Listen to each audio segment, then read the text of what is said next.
मंत्र पाठ। ओम सहना ववतु सहनौ भुनक्तु सह वीर्यं करवावहै तेजस्विनावधीतमस्तु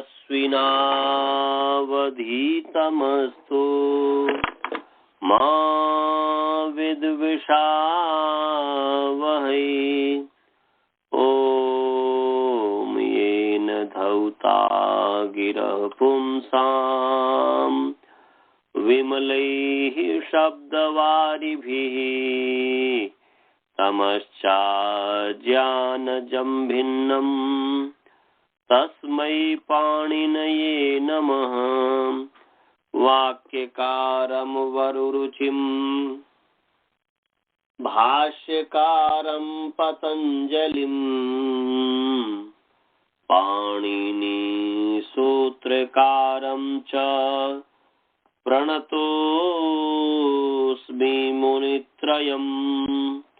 ओम शांति शांति शांति। सभी को सादर नमस्ते। आइए आप सभी का प्रथम वृत्ति पाठ में स्वागत है। थोड़ा सा देर हो गया, कुछ कारण बस, उसके लिए मैं क्षमा प्रार्थी हूँ। अब आगे चलते हैं। आज जो है हमने कल जो है अत्यंत संयोगे च यहाँ तक पढ़ा दिया था। अब आगे है तीसवां नंबर सूत्र है तृतीया तत्कृतार्थेन गुणवचनेन। निकाल लीजिए। 2:1 नंबर सूत्र है। इसमें 29 है हमारे में। तृतीया तत्कृतार्थेन गुणवचनेन। विभाषा जब पद योग विभाग कर देंगे, विभाषा पपय भरंच पंचम्या, तब 30वां नंबर सूत्र हो जाएगा, नहीं तो 29वां है। तृतीया आकारांत स्त्रीलिंग तृतीया शब्द प्रथमा विभक्ति एक वचन है। और तत्कृत, यहाँ पर तत्कृत जो है तत्कृत तत्कृतार्थेन तृतीया विभक्ति एक वचन है। और गुण वचनेन तृतीया अकारांत नपुंसकलिंग गुण वचन सब तृतीया विभक्ति एक वचन, अर्थात सब जो है तृतीया विभक्ति एक वचन है। तृतीया प्रथमा है, तत्कृतार्थेन गुण वचन दोनों तृतीया है, तृतीया विभक्ति एक वचन है। प्रथम वृत्तिकार जो है तत्कृत को अलग से लोप्त तृतीयांत निर्देश मानता है। तत्कृत और अर्थेन को अलग करता है, उसको तृतीया विभक्ति एक वचन कहता है। दोनों तरीके से मैं समझाने का कोशिश करूंगा। देखो, पहले जो है तत्कृत समास हम देखते हैं। तत्कृत तत्कृत मतलब होता है तेन कृतम इति तत्कृतम,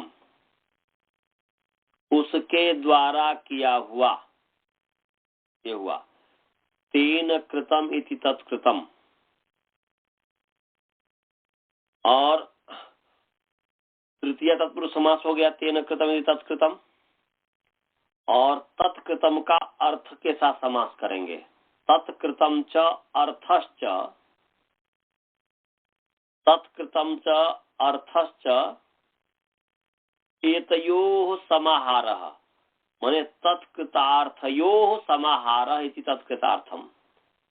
तत्कृत और अर्थ का जो समाहार है उसको तत्कृतार्थ कहेंगे। यहाँ पर तृतीया तत्पुरुष गर्भ, तृतीया तत्पुरुष गर्भ समाहार द्वंद्व समास है। माने तत्कृतम च, क्या बता रहे हैं, क्या बोल रहे हैं?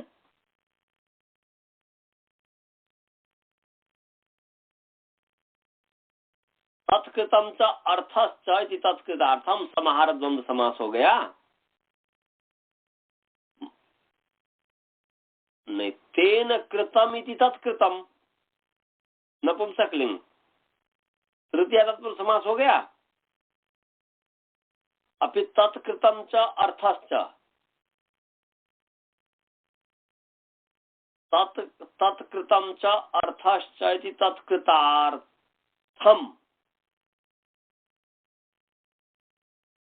तेन तत्कृतार्थ मैंने समाहार द्वंद्व समास होगा। इन दोनों का समाहार है, मैंने समाहार द्वंद्व समास है, ये कहने का होता है। तत्कृतम च अर्थश्च इति तत्कृतार्थम एतयो समाहार, माने इनका जो है समाहार हुआ, माने समाहार द्वंद्व समास है।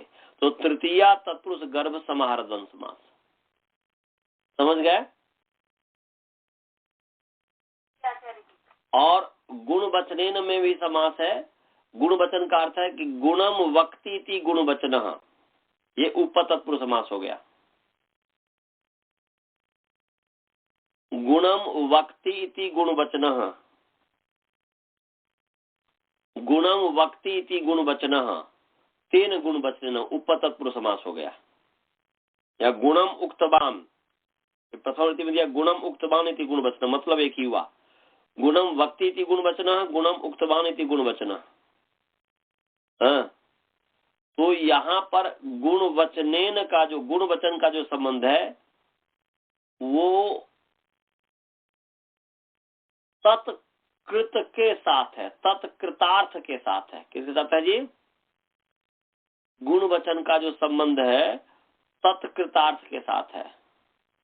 यहाँ पर ये जो करेंगे तो तृतीया मने तृतीया है तो प्रत्यय ग्रहण अंत ग्रहणम, तो तृतीयांतम सुबंतम, तृतीयांतम सुबंतम तत्कृतेन गुण वचनेन समर्थेन सुबंतेन अर्थेन शब्देन च विकल्पेन समस्यते। ऊपर से जो अनुवृत्ति आ रही है, ऊपर से जो अनुवृत्ति आ रही है वो तत्पुरुष की, विभाषा की, सहसुपा की, सुप की, समासा की, ये सब क्या दे समर्थ परित है ही। उसका जो है क्या कहते हैं वह परिभाषा सूत्र है, इसलिए समर्थ सब में लगेगा जहां पर। तो इसलिए तृतीयांतम समर्थम सुबंतम, और यहाँ पर द्वंद्व समास हमने किया था तत्कृतम च अर्थश्च। और आपको द्वंद्व समास किसे कहते हैं आपको पहले भूमिका में पढ़ाया हुआ हूं कि उभय पदार्थ प्रधानो द्वंद्व, याद है। मने उभय पदार्थ की प्रधानता, जैसे मैं कहूं, मैं एक वाक्य बनाता हूं, कि वसुधा वसुधा अनंतश्च, वसुधा अनंतश्च व्याकरणम पठति। क्या हमने वाक्य बनाया? वसुधा अनंतश्च व्याकरणम पठति। तो यहाँ पर वसुधा का भी संबंध है कि वसुधा व्याकरणम पठति, अनंत व्याकरणम पठति। माने यहाँ पर वसुधा का भी संबंध पठति के साथ और व्याकरणम का भी संबंध पठति के साथ। पठति का संबंध प्रत्यय के साथ है कि नहीं? और जब दोनों का एक करेंगे तो वसुधा अनंते व्याकरणम पठतः या वसुधा अनंतः च व्याकरणम पठतः, ऐसा भी हो सकता है। परंतु दोनों को, अर्थात दोनों का, यदि प्रत्येक का, क्योंकि पठती क्रिया के साथ, क्योंकि उभयार्थ प्रधान, माने जहां पर प्रत्येक अर्थ की प्रधानता हो उसका नाम है। तो यहाँ पर जब हमने कहा तत्कृतम च अर्थश्च, तो तत्कृतम की भी प्रधानता है, अर्थश्च की भी प्रधानता है, और उस तत्कृतम के साथ भी और माने अर्थ के साथ भी, माने इन दोनों के साथ क्या बोल रहे हैं कि ये हो जाएगा, संबंध हो जाएगा। समझ गए जी? तो यहाँ पर तत्कृतेन के साथ भी गुण वचनेन का संबंध हो गया ना जी। तो यहाँ पर ये जो है, यहाँ पर गुण वचन जो है हमने जो किया था तृतीयांतम सुबंतम तत्कृतेन गुण वचनेन समर्थेन सुबंतेन स विकल्पेन समस्यते, और अर्थ शब्देन च विकल्पेन समस्यते। यहाँ पर गुण वचन का संबंध जो है तत्कृत के साथ है, इसलिए कृतेन गुणवचनेन और अर्थ शब्देन च समस्यते, माने अर्थ हुआ हिंदी में कि तृतीयांश सुबंत का गुणवाची तत्कृत समर्थ सुबंत के साथ तथा अर्थ शब्द के साथ विकल्प से समास होता है और उस समास की तत्पुरुष संज्ञा होती है। तत्कृत का मतलब मैंने बताया था कि तेन कृतम, माने तृतीयांत पद के जो अर्थ होगा उससे किया हुआ, ऐसा। तो यहाँ पर जैसे उदाहरण के लिए आप यदि देखेंगे तो उदाहरण में दिया है, उदाहरण में जैसे है कि तत्कृत संकुलया खंड इति संकुला खंड, संकुलया खंड इति संकुला खंड। तो संकुला के द्वारा, माने संकुला कहते हैं सरौता को। संकुला का मतलब क्या होता है जी? सरौता। सरौता आप लोग समझती है, वसुधा जी आप समझती है, स्वाति जी आपको समझ में आता है सरौता? नहीं जी, मुझको तो पता नहीं। सरौता सुपारी समझती है ना? हाँ जी, हाँ, खड़ूक बोलते ना, लिखता है उससे ना। सुपारी को बालबोध जी, मेरे कान में आप उधर की बहुत ही आवाज आ रही है, नॉइज आ रही है। प्लीज या तो बंद कर लीजिए, अपने म्यूट कर लीजिए, दूसरे विद्यार्थी का मैं बात नहीं सुन पा रहा हूँ। हाँ, क्या बता रही थी स्वाति जी? शंकुला खंड मैंने जो बोर्ड पे लिखते हैं वो पीस, चौक पीस नहीं ना? नहीं, संकुला कहते हैं। संकुला का मतलब होता है सरौता, जिसे सुपारी को काटा जाता है। अड़किता बोलते हैं। हाँ, समझ गए। सुपारी जिससे काटा जाता है वो दोनों तरफ होता ना, उसको बीच में करेंगे, ऐसे करेंगे तो कटता है, उसको सरौता कहते हैं। आप लोग में क्या कहते हैं, आप लोग की भाषा में जो भी हो, तो वो जो है उसको कहते हैं संकुला। तो संकुलया खंड, संकुला खंड। तो तेन कृतम है कि तृतीयांत जो है, उस तृतीयांत का जो अर्थ है वह उसके द्वारा, तृतीयांत उसके द्वारा किया हुआ खंड, उसके द्वारा किया हुआ खंड, ऐसा हुआ। तो यहाँ पर जो है गुण को कहने वाला जो तत्कृत है, तो ये खंड किसको कह रहा है बताइए जी? खंड जो शब्द है, संकुलया खंड, तो खंड गुण को कहता है कि नहीं? गुण को बताने वाला है कि नहीं? ऐसा हुआ क्या? टुकड़ा। टुकड़ा, खंड माने टुकड़ा, तो टुकड़ा शब्द गुणवाची है ना जी। संकुलया खंड, तो ये खंड शब्द गुणवाची है ना, गुण को कह रहा है ना जी। संकुला के द्वारा, सरौता के द्वारा किया हुआ खंड, किया हुआ टुकड़ा, सुपारी आदि का टुकड़ा, तो यहाँ पर ये खंड शब्द गुण अर्थ को बता रहा है, इसलिए गुण वचनेन तृतीय तत्कृतेन, ऐसा कि गुण को कहने वाले तृतीयांत का जो अर्थ है उसके द्वारा किया हुआ खंड, वो है गुण को कह रहा है। तो उसके साथ तृतीयांत सुबंत का समास होता है। समझ गए अजय? ऐसे ही दूसरा उदाहरण, जैसे किरीना काण इति किरीकाण, किरीना काण इति किरीकाण। तो किरी कहते हैं, किरी कहते हैं बाण को। किरी माने होता है बाण। तो बाण के द्वारा किया हुआ जो काना है, बाण मारा, किसी का आंख काना हो गया, तो एक काना व्यक्ति है, तो काना शब्द जो है विशेषण हो गया ना जी, गुण को कह रहा ना, यहाँ पे गुणवाची हो गया ना, विशेषणवाची हो गया ना। तो ये तृतीयांत जो किरना शब्द है, तृतीयांत का जो अर्थ किरी है, उस के द्वारा किया हुआ जो गुणवाची, गुण को कहने वाला जो सुबंत है,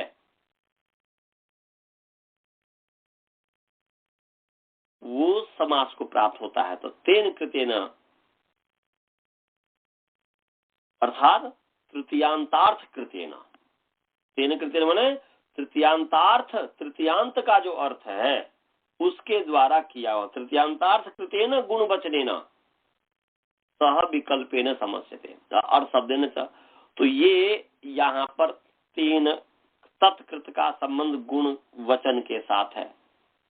तो हालांकि यहाँ पर आप कह सकते हैं कि जब तत्कृतम च, आपने तत्कृतम च अर्थस्य तत्कृतार्थम समाहार द्वंद्व समास किया, तो यहाँ पर तत्कृतम के साथ गुण वचनेन का क्यों आप संबंध किए, अर्थ के साथ आपने क्यों नहीं किया? अर्थ के साथ भी होना चाहिए। तो नहीं, यहाँ पर सामर्थ्य से जो है, व्याख्यान से है। व्याख्यान तो विशेष प्रतिपत्ति नहीं संदेहाद लक्षणम, व्याख्यान से यहाँ पर विशेष का प्रतिपत्ति कर लेना चाहिए। तो यहाँ पर गुण वचनेन का तत्कृत के साथ ही संबंध है, इसीलिए प्रथमा वृत्तिकार ने तत्कृत को अलग कर दिया है कि कोई शंका ही न हो। जैसे मैंने तत्कृतम च अर्थस्य किया, तो यहाँ पर प्रथमा वृत्तिकार ने बुद्धिमानी ये की है कि यहाँ पर तत्कृत को अलग करके और कर दिया लुप्त तृतीयांत निर्देश, ऐसा कर दिया लुप्त तृतीयांत निर्देश। तो लुप्त तृतीयांत निर्देश करके और गुण वचन का जो है अर्थेन, वहां पर भी उस समय भी यदि आप तत्कृत को अलग करते हैं और अर्थेन को, दोनों को जब अलग करते हैं, तब भी शंका होगी कि भाई गुण वचनेन तृतीया है, इसका संबंध किसके साथ हो? तत्कृत के साथ हो, तत्कृत के साथ हो, मतलब तत्कृतेन के साथ हो या अर्थेन के साथ हो। तो वहां पर भी व्याख्यान करना पड़ेगा कि भाई अर्थ के साथ नहीं है, सामर्थ्य से यहाँ पर गुण वचनेन का संबंध तत्कृत के साथ भी है, तत्कृत के साथ है। तो वहां पर भी ऐसे ही करना पड़ता है। हमने यहाँ पर क्या किया, तत्कृतम च अर्थ से तत्कृतार्थम ये करके, और फिर कहा कि भाई यहाँ पर उभय पदार्थ प्रधान होता है द्वंद्व में, हर एक पद के अर्थ की प्रधानता है, तो तत्कृत की भी प्रधानता है और अर्थ की भी प्रधानता है। तो यहाँ पर गुण वचन का संबंध तत्कृत के साथ हुआ, अर्थ के साथ नहीं हुआ, तब भी वही है। तो आपको जो सुविधा लगे उस तरीके से आप कर सकते हैं, समझ गए जी। तो शंकुलया खंड, संकुला खंड, संकुला टा खंड सु पूर्व सब कुछ करके संकुला खंड हो जाएगा, सु आकर के फिर सु का जो है विसर्ग संकुला खंड हुआ, ऐसे किरी काना भी बन जाएगा। और अर्थ शब्द के साथ तृतीयांश सुबंत का तो धान्येन अर्थ इति धान्यार्थ, धान्येन अर्थ इति धान्यार्थ। तो धान्य से अर्थ माने प्रयोजन, अर्थ कहते हैं प्रयोजन को। अर्थ का मतलब क्या होता है जी, प्रयोजन। तो धान्येन अर्थ धान्यार्थ, धान्य से प्रयोजन, अन्न से प्रयोजन। तो धान्य का अर्थ के साथ समास हो गया, ये हो गया। आप यदि प्रथमा वृत्ति को पढ़ेंगे कि विशेष इसमें जो पढ़ा हुआ है आप देख सकते हैं, विशेष में लिखा है कि जिसने पहले गुण को कहा था किंतु अब तद्वान द्रव्य को ही कहता है, उसे गुण वचन कहते हैं। माने गुणम वक्ति थी गुण वचन, गुणम वक्ति थी गुण वचन। यहाँ पर यह है कि गुण को कहने वाला। तो यहाँ पर एक विशेष बात ये कह रही है, कही जा रही है कि जिसने पहले गुण को कहा था, जिसने पहले गुण को कहा था किंतु अब तद्वान उस गुण से युक्त जो द्रव्य है उसको कह रहा है, उसे गुण वचन कहते हैं। जैसे कि उदाहरण में खंड तथा काना शब्द क्रमशः खंडन तोड़ना तथा निमीलन बंद करना, गुण को पहले कहते थे किंतु अब खंड गुण अर्थात खंड है गुण जिसका, खंड है गुण जिसका, वो सुपारी का जो खंड है, तथा काण गुण, काण है गुण जिसका, उस द्रव्य को कहते हैं, जिसका गुण है उस द्रव्य को कहते हैं। तो खंड और काण गुण वचन शब्द है। यहाँ पर खंड गुणो अस्या स्थिति माने खंड गुण है जिसका, या काण गुण है जिसका, काण माने काण गुणो, काण गुण अस्यास्ति माने खंड गुण अस्यास्ति, खंड गुण है जिसका, खंड गुण है इसका और काण गुण है इसका। इस अर्थ में खंड का काण शब्द मतु प्रत्यांत है। ये कह रहा है, कुछ भी वो आपको पढ़ लीजिएगा, कोई विशेष इसमें बात नहीं है, जहां नहीं समझ में आएगा वहां पर ये कर देंगे। और यहाँ पर ये कह रहा है कि तत्कृतार्थ है ना, यहाँ पर महाभाष्कर ने योग विभाग किया है, अर्थात तत्कृत्यन को गुण वचन का विशेषण माना है एवं अर्थेन इसको अलग माना है। सो अर्थ हुआ, अर्थ शब्द के साथ भी समास होता है, जिसका धान्यार्थ तत्कृत का अर्थ है तृतीयांतार्थकृत। जैसे कि उदाहरण में शंकुलया खंड, सरोते से, किरण बाण से, तृतीयांत है। सो तत्कृत की खंडत्व टुकड़ा एवं काणत्व काना है, अतः यहाँ पर समास हो गया। तो ये अपनी तरफ से कह रहा है, वैसे खंड और ये तो गुण ही हुआ। गुण का मतलब कि है खंड, तो सुपारी का खंड है तो द्रव्य को कह रहा है, तो पर इसीलिए कह रहा है कि खंड शब्द खंडन करना, तोड़ना, और निमिलन जो है काण है, निमिलन करना गुण को कह रहा है। फिर बाद में वह गुण जिसमें है तो वह खंड गुण है उस सुपारी में, उस सुपारी में खंड गुण है, निमिलन गुण है उस आंख में, निमिलन गुण है उस आंख में, तो उस आंख रूपी द्रव्य को कहा जा रहा है। तो ये कह रहे हैं कि गुण वचन इस तरीके से बताया। बालबोध जी समझ में आ गया? बोलो, बालबोध जी समझ में आया? आगे, अब आगे है पूर्व सदृश समोनार्थ कलह निपुण मिश्र लक्षण ही पश्चिम व्यक्ति। पूर्व सदृश समोनार्थ लक्षण, समोनार्थ कलह निपुण मिश्र लक्षण ही अकारांत पुंलिंग, पूर्व सदृश समोनार्थ कलह निपुण मिश्र लक्षण सब तृतीया व्यक्ति बहुवचन है। समास है पूर्वश्च, पूर्वश्च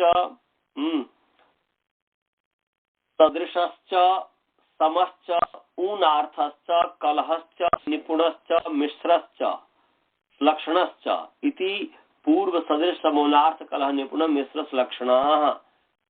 तैः पूर्व सदृश समोनार्थ कलह निपुण मिश्र लक्षणैः, ये इतरेतर योग द्वंद्व समास हो गया।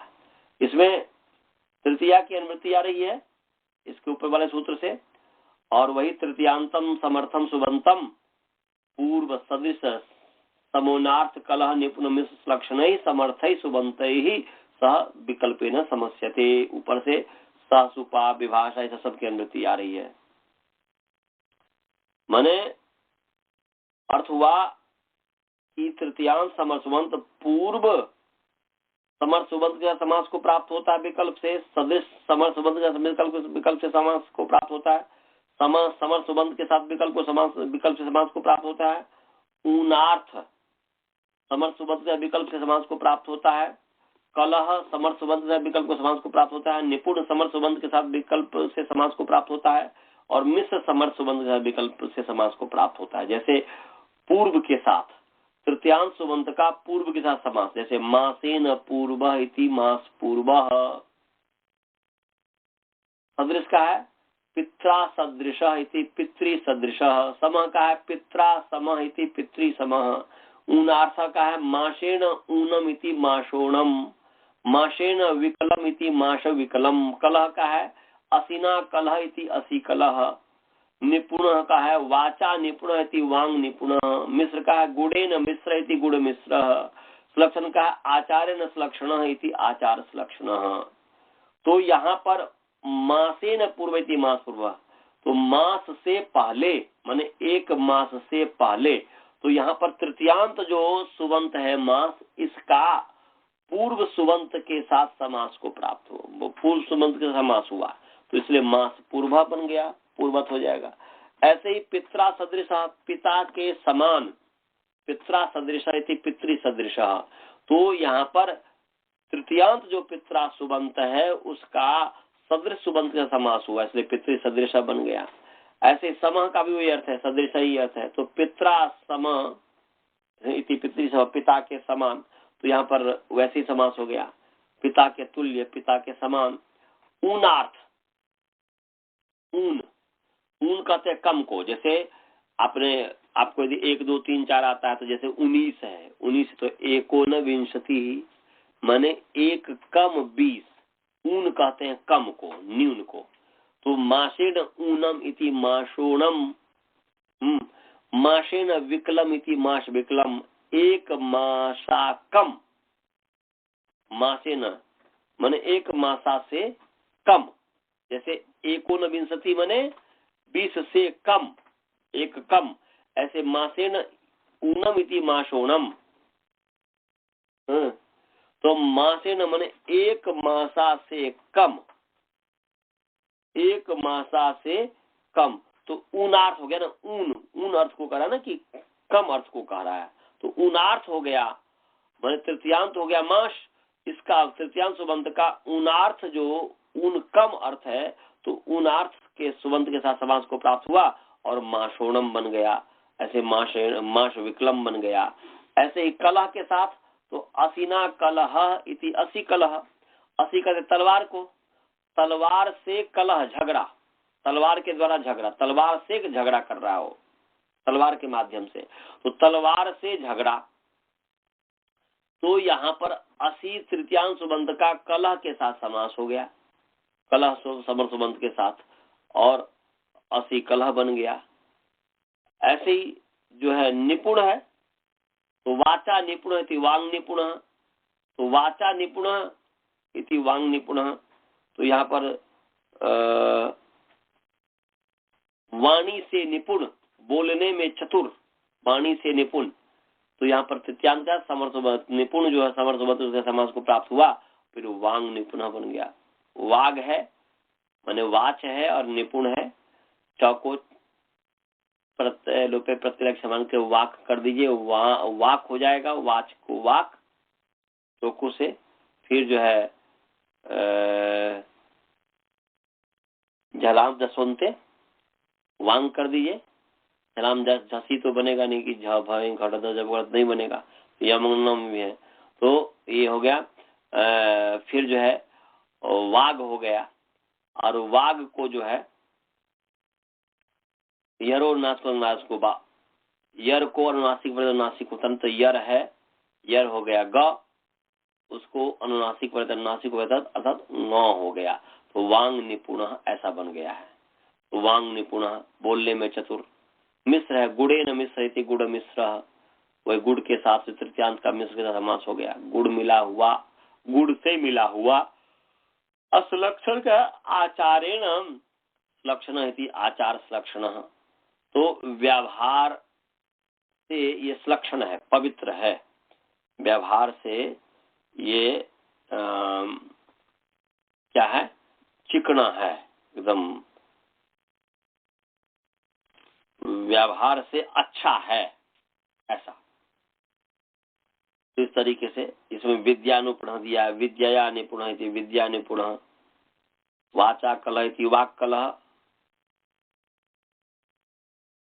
वाणी से कलह, और असी से कलह, असी कलह भी बता ही दिया था। और इसमें ऊनार्थ में जैसे कारसापणेन ऊनम रूप्यम इति कारसापणोनम, माने कारसापण से, एक कारसापण से कम रुपया, ये हो गया कारसापणोनम रूप्यम, कारसापण न्यूनम इत्यादि, कारसापण से कम। तो अब आगे है कारसापण जो है, जैसे आजकल डॉलर, आज रुपया और डॉलर है ना जी, तो उस समय में कारसापण चलता था, ये भी सिक्का ही था एक, तो उससे कम, कारसापण से कम रुपया, माने कारसापण भी 1 रुपया है, उससे कम हो गया, उससे कम जो रुपया है वो हो गया कारसापणोनम। समझ गए?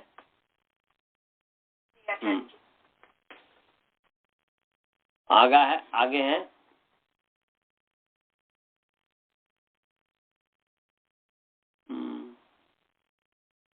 इसमें हमने उदाहरण दिया, मासे नूनम दिया था, एक मासा कम। अब आगे कर्तरीकरण कृता बहुलम। कर्तरीकरणे अकारांत नपुंसक लिंग कर्तरीकरण शब्द सप्तमी विभक्ति एक वचन है, और कृता तकारांत पुंलिंग तृतीया विभक्ति एक वचन है,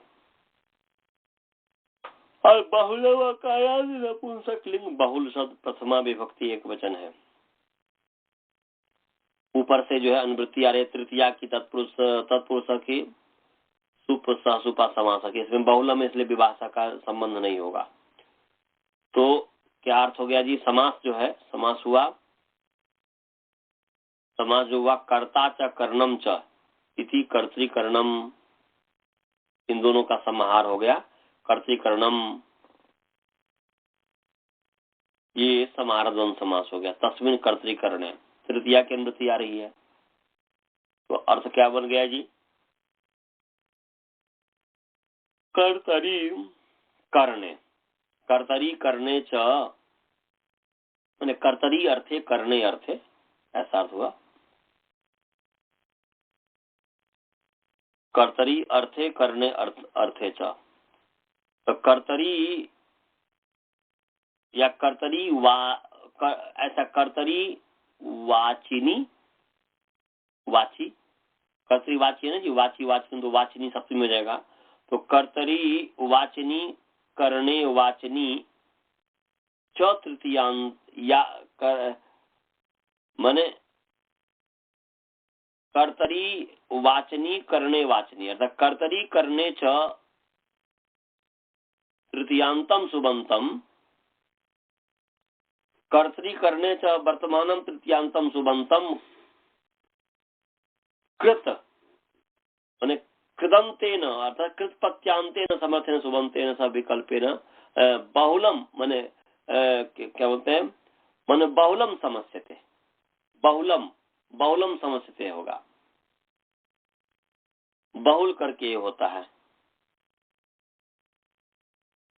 ये बहुल करके होता है।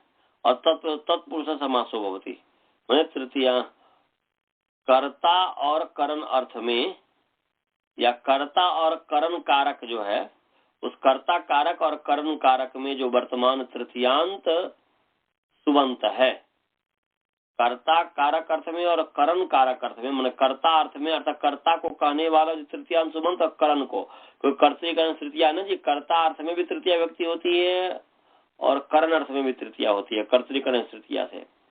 तो कर्ता अर्थ में जो तृतीयांत सुबंत है और करण अर्थ में जो तृतीयांत सुबंत है, कर्ता अर्थ में जो तृतीयांत सुबंत है, करण अर्थ में जो तृतीयांत सुबंत है, वह उस तृतीयांत सुबंत का कृत प्रत्यांत समर्थ सुबंत के साथ समास बहुल करके होता है, वह तत्पुरुष समास होता है। तो बहुल जैसे कर्ता अर्थ में से अहिना हत इति अहिहत, यह अहिना हत इति अहिहत। करण अर्थ में नखैर निर्भिन्न इति नख निर्भिन्न, परशुना छिन्न इति परशु छिन्न, परशुना छिन्न इति परशु छिन्न। तो यहाँ पर देखिए अहिना हत इति अहिहत, तो अहिना मतलब कि सांप, सांप के द्वारा हत मारा गया, माने सांप के काटने से मरा हुआ, हत मरा हुआ, सांप के द्वारा मारा गया, सांप के द्वारा हत हुआ।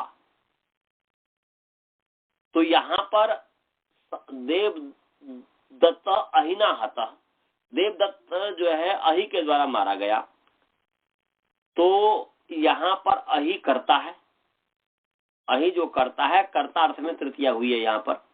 तो कर्ता अर्थ में जो तृतीया कर्तरी अर्थे या कर्तरी वाचिनी तृतीयांत, कर्तरी अर्थे तृतीयांतम सुबंतम, या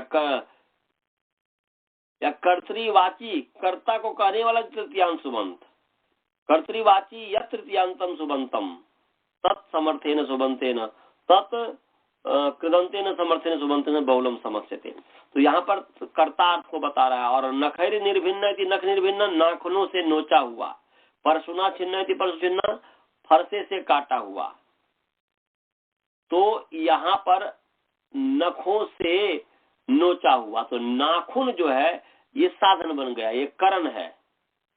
और काटने में जो साधन हो गया फरसा हो गया, तो परशु जो है छिन्न, पर फरसे से काटा हुआ। तो यहाँ पर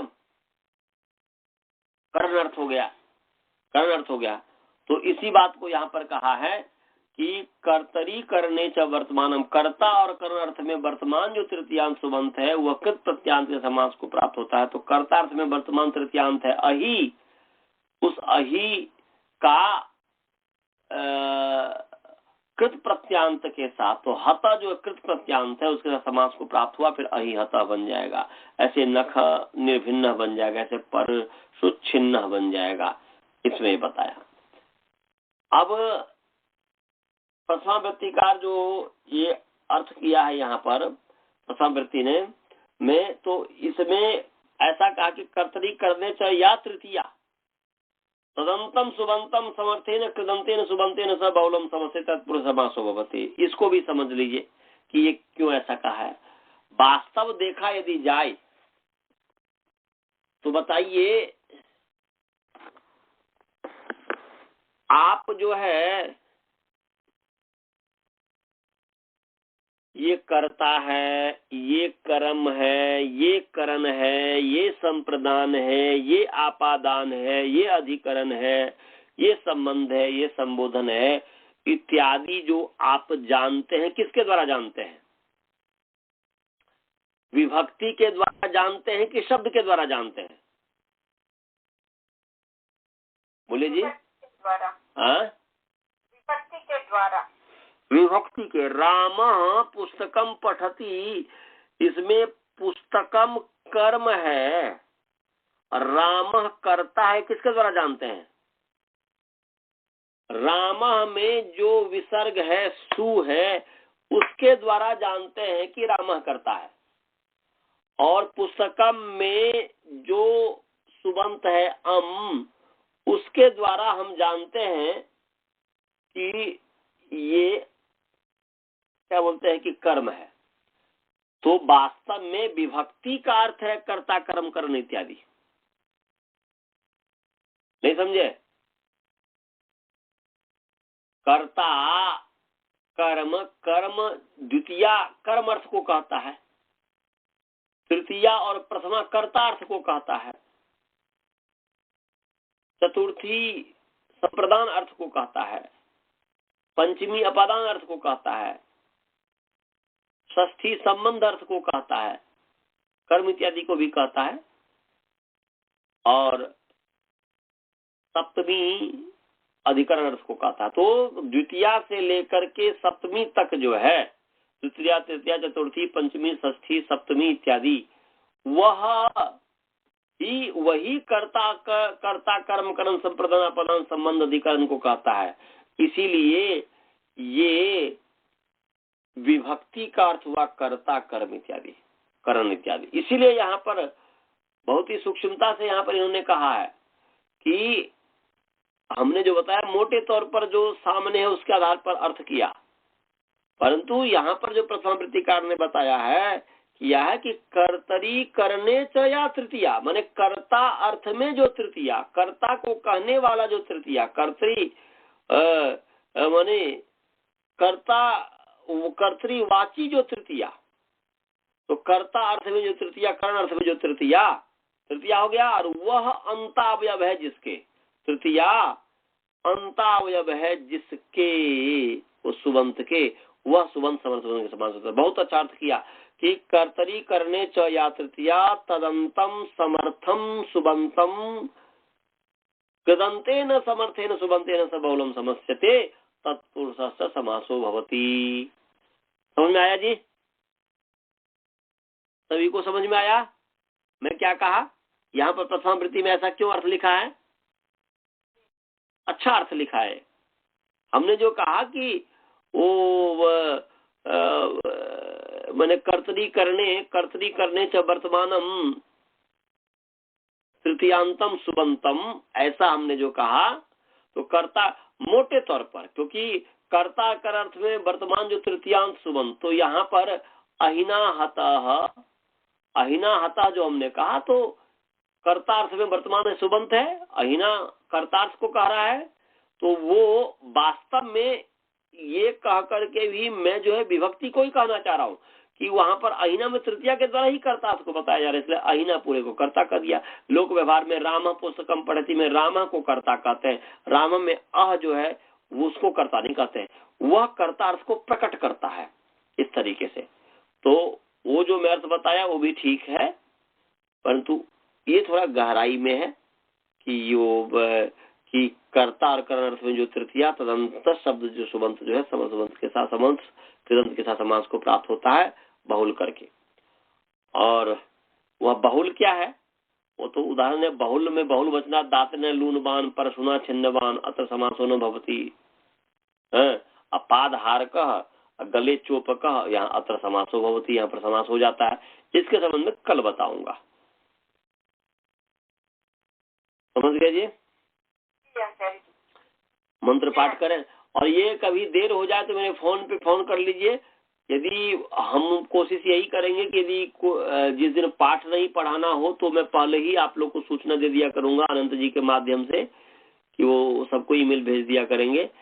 तो आज मुझे पाठ वैसे पढ़ाना था, परंतु कुछ कारणवशात ऐसा हुआ, तो आप कॉल कर लिया कीजिए, तो हम बोल देंगे भाई इतने देर में पढ़ाना शुरू करूंगा। मैं करूंगा जी। मंत्र पाठ करता हूँ। ओम पूर्णमदः पूर्णमिदं पूर्णात् पूर्णमुदच्यते पूर्णस्य पूर्णमादाय पूर्णमेवावशिष्यते। ओम शांति शांति शांति। धन्यवाद। नमस्ते नमस्ते नमस्ते नमस्ते।